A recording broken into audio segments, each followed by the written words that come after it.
Le capitaine Ibrahim Traoré était sujet de plusieurs polémiques au cours de ces dernières heures à cause de la vidéo qui a été publiée récemment de sa prise de son.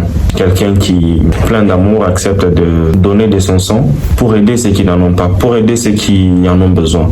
Il y a des maudits qui sont sortis pour nous dire que ce sont des vidéos qui datent de 2023, ce sont des anciennes vidéos et tout ça. Et là, il y a le directeur du CNTS qui est venu éclairer et donner de preuves que c'était bien le 14 de ce mois que ce prélèvement de sang a eu lieu. Je vous laisse suivre la vidéo, mais avant cela, likez, partagez la vidéo autant que vous pouvez. Suivons la vidéo. C'est vous qui avez supervisé cette opération de don de sang du chef de l'État. Alors, dites-nous, quand est-ce que cette opération s'est déroulée, où est-ce qu'elle s'est déroulée, et puis, dans quel cadre? Ok. Merci de me recevoir sur votre plateau. Et pour en revenir à votre question, je dirais que c'est une opération de don de sang donc, qui a été initiée conjointement avec les services de santé de la présidence du FASO et l'association SOS 100 et bien naturellement le Centre national de transfusion sanguine. Alors, cette opération était prévue pour se tenir donc, le vendredi 14 juin 2024 et soit dit en passant, c'était la journée donc, mondiale du donneur de sang, évidemment. Et qu'est-ce qui s'est passé? Alors, il a fallu justement donc, lever, donc, à l'occasion, une équipe du Centre régional de transfusion sanguine. Et évidemment, nous, en tant que premiers responsables de la structure, nous étions tenus de nous rendre sur place à l'effet de vérifier les dispositions pratiques donc, à cet effet.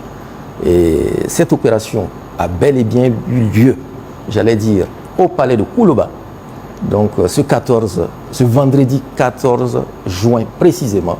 Donc, et nous y étions à partir de 7h30. Et du reste, nous avions même trouvé sur place le président donc, de SOS 100, donc, le président Zoundi, pour ne pas le citer. Et donc c'est une opération qui s'est très bien passée. Et ce n'est pas que...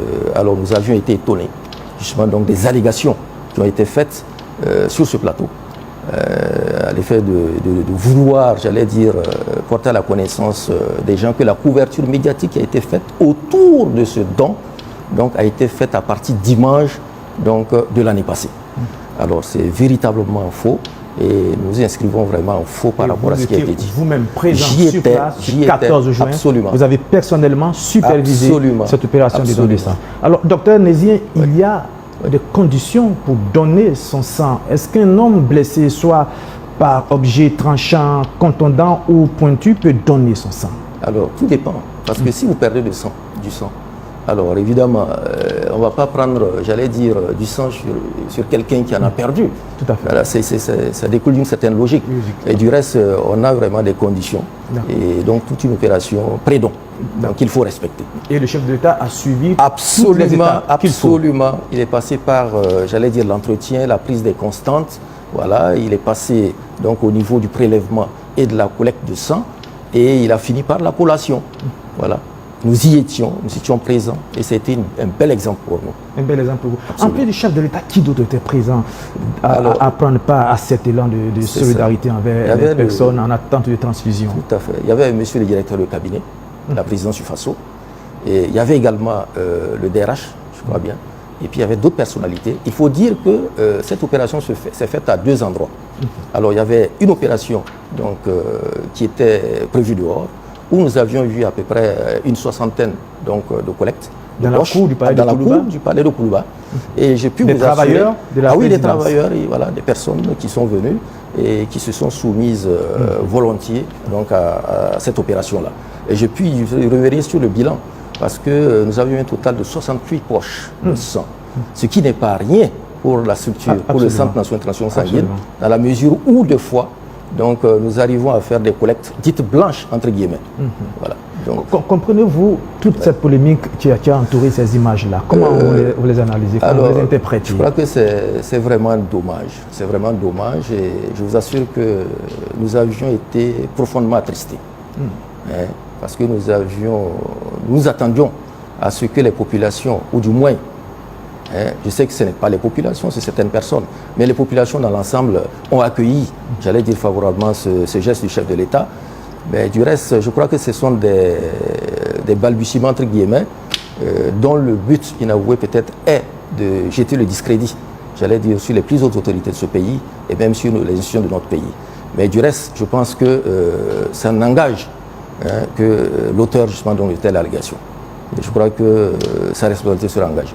Ouais, et les auteurs aussi sur les réseaux sociaux, parce que tout a commencé sur les réseaux sociaux avec des publications de certaines personnes que peut-être les autorités de ce pays pourront identifier et contre lesquelles elles pourront lancer ce qu'elles pensent être normal. Merci, docteur, d'être venu nous apporter toute cette précision pour nous donner des éclairages sur cette opération de don de sang. Mais vous allez nous quitter, mais avant de partir, une toute dernière question. Peut-être, est-ce qu'une menstruation trop abondante peut nécessiter une transfusion sanguine?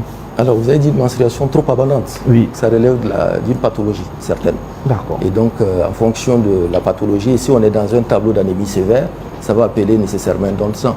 Voilà. Non. Mais cette personne qui fait une menstruation abondante, ça peut relever d'une pathologie en gynéco-obstétrique. Il y a donc des conditions. Sinon, la menstruation, j'allais dire, c'est un phénomène physiologique. Donc voilà la précision sur toutes ces polémiques autour du prélèvement du sang d'Ibrahim Traoré. Ce ne sont pas des vidéos qui datent de 2019, ce sont des vidéos qui datent du vendredi, je crois 14 juin. Alors arrêtez vos polémiques, arrêtez vos mensonges. Arrêtez vos mensonges. Vous pouvez voir la santé du directeur général, vous pouvez le voir, vous pouvez voir sa vidéo et le voir sur le plateau. Vous verrez que c'est la même chose. C'est la même chose. Vous dites-nous ce que vous en pensez, likez cette vidéo, partagez-la au maximum pour informer ceux qui ne sont pas au courant, ceux qui sont aussi manipulés. Moi, je vous dis à très très bientôt pour de nouvelles informations.